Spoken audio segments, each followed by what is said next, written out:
Assalamualaikum, kali ini kita ketemu di video tentang pembahasan latihan soal untuk bab 5 ya, bab terakhir di semester 1 ini, listrik dinamis dalam kehidupan sehari-hari. 10 soal yang akan kita bahas sebagai berikut. Soal nomor 1. Perubahan energi yang terjadi pada baterai yang menyalakan senter adalah baterai itu otomatis energi kimia, berarti antara A dan C. Jawabannya adalah yang A. Kenapa? Karena listrik menjadi cahaya. Kalau mekanik itu adalah energi gerak ya. Terus soal nomor 2. Gambar berikut menunjukkan baterai dan lampu yang dihubungkan dengan kawat pada beberapa bahan. Gambar yang menunjukkan lampu yang menyala. Lampu yang menyala berarti ini akibat adanya arus listrik. Di sini ada baterai, ada kutub positif, ada kutub negatif, otomatis dia bisa menghasilkan arus listrik yang bisa membuat lampu menyala. Akan tetapi di 4 gambar ini kabelnya terpotong. Ada yang disambung dengan aluminium foil, ada yang disambung dengan sendok plastik, kunci maupun udara. Nah, mana yang menyala? Yang menyala adalah 1 dan 3. Kenapa? Karena aluminium dan kunci itu terbuat dari logam yang notabene mereka itu adalah konduktor listrik. Sedangkan sendok plastik ini adalah isolator. Udara juga suatu isolator. Jadi arus listriknya tidak bisa sampai ke kutub negatif baterai. Hanya ada arus yang berjalan dari positif nggak bisa nyampe ke negatif sehingga tidak ada arus. Lampu otomatis tidak akan menyala pada gambar 2 dan gambar 4. Selanjutnya untuk soal nomor 3.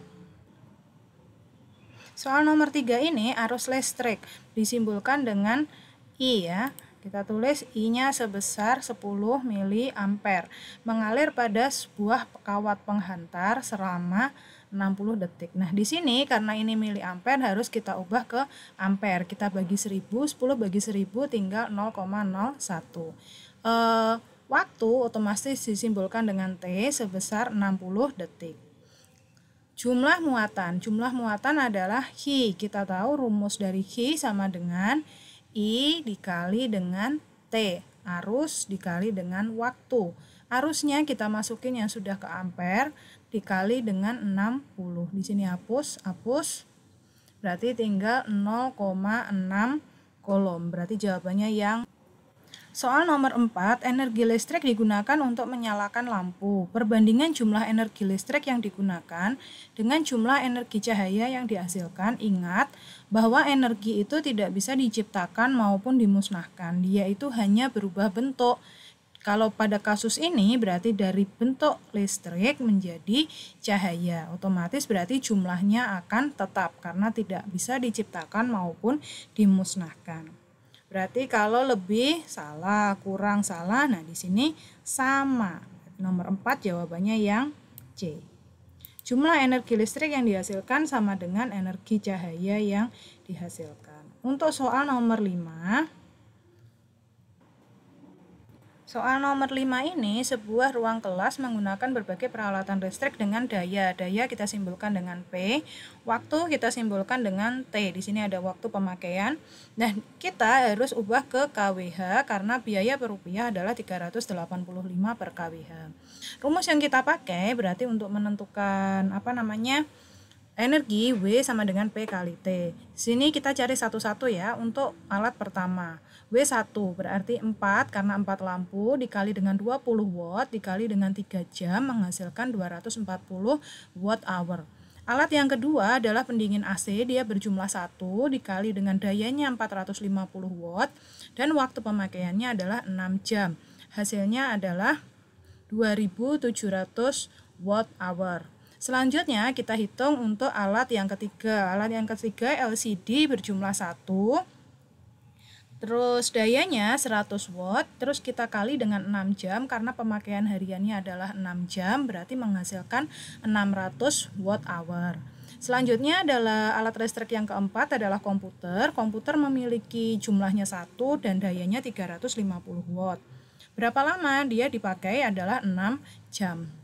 350 dikali 6 jam menghasilkan 2100 watt hour. Terus kita jumlah semua energi yang dipakai oleh semua alat listrik ini.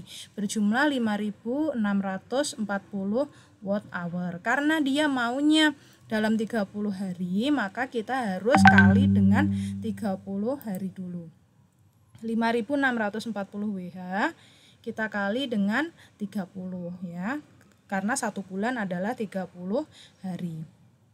Akan menghasilkan angka 169.200 watt hour. Nah, di sini ternyata KWH otomatis kita harus ubah ke KWH, kita bagi 1000, 1, 2 dan 3 tinggal 169,2 KWH. Biayanya berapa? Biayanya adalah KWH yang kita hasilkan ini dikali dengan harga per KWH yaitu Rp385. Angkanya menghasilkan, kita masukin dulu ya KWH-nya 169,2 dikali dengan 385. Di sini adalah berapa rupiah hasilnya? Hasilnya adalah Rp65.142. Jadi jawabannya yang B. Soal selanjutnya adalah soal nomor 6. 3 buah lampu identik dihubungkan dengan sebuah baterai seperti terlihat pada gambar. Karena dia ngomong identik berarti hambatan dari bohlam 1, 2, dan 3 itu adalah nilainya sama. Karena nanti arus juga dipengaruhi oleh hambatan. Nah, di sini karena hambatannya sama berarti kita bisa abaikan ya. Arah panah menunjukkan arah arus listrik. Panah dari kutub positif menuju kutub negatif. Arus itu dari kutub positif ke kutub negatif. Nah, di sini bohlam ini disusun secara paralel.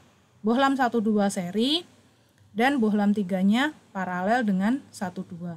Ingat hukum Kirchhoff bahwa saat ada arus, saat dia tidak bercabang berarti arusnya akan tetap. I masuk sama dengan I keluar. Tapi kalau dia bercabang otomatis dia akan dibagi ke cabang yang pertama dan ke cabang yang kedua. Tergantung dari hambatan benda listriknya. Nah, di sini berarti pernyataan yang benar yang mana?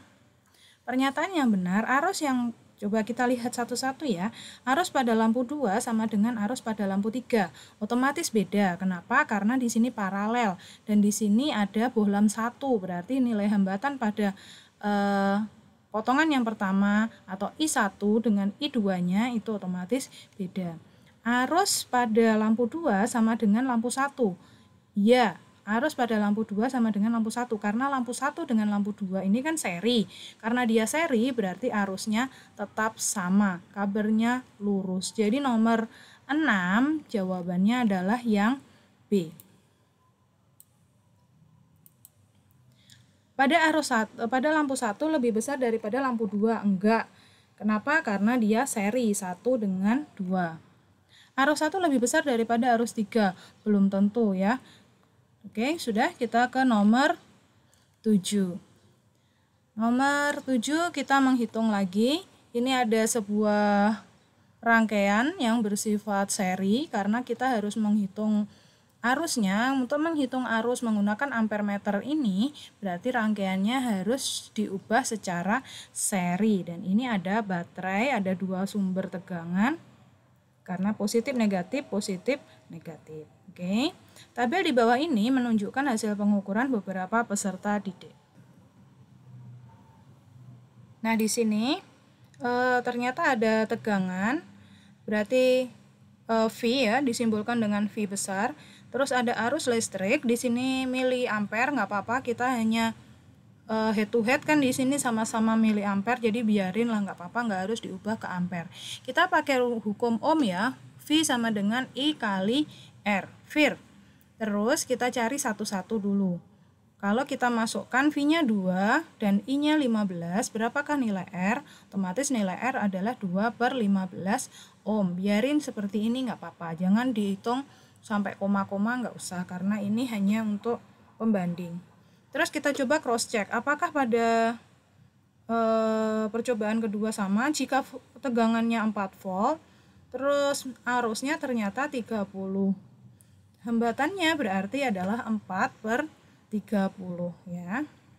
4/30 ini seandainya kita kecilin otomatis juga 2/15 atas bagi 2 bawah bagi 2.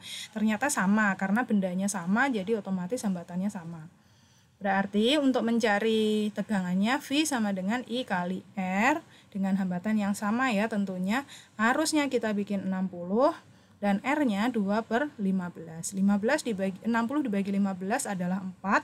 4 dikali 2 adalah 8. Jawabannya yang D untuk soal nomor 7.